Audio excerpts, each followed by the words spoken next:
सीना से चुगे पसे ना देना हो कालो नहीं जाए।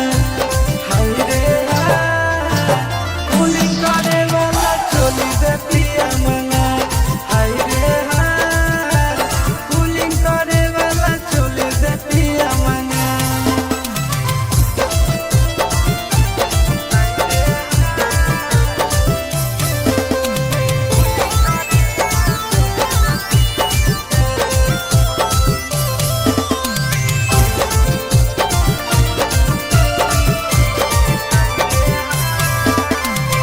भिज जाए साया साड़ी भिजो है बदनए पिया करहूँ की कहर तनियो तोरे हक धनए पिया।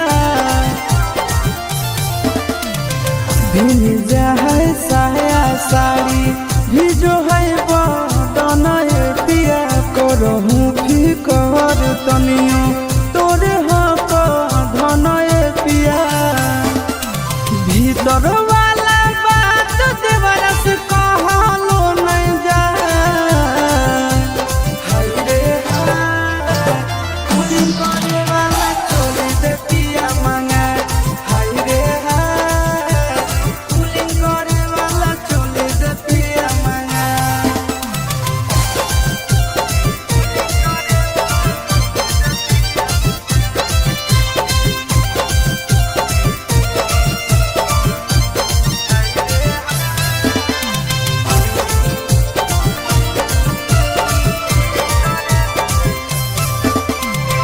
नहीं हो घर में पंखा कूलर नहीं हो पिया ऐसी हो या हो चढ़ली जवनिया में गर्मी लागे बेसी हो।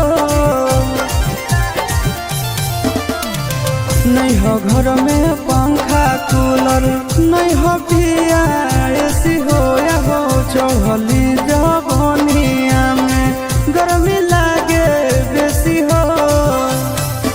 अहो नंदन आशीष सैया तोहरा बातों नहीं बुझाए।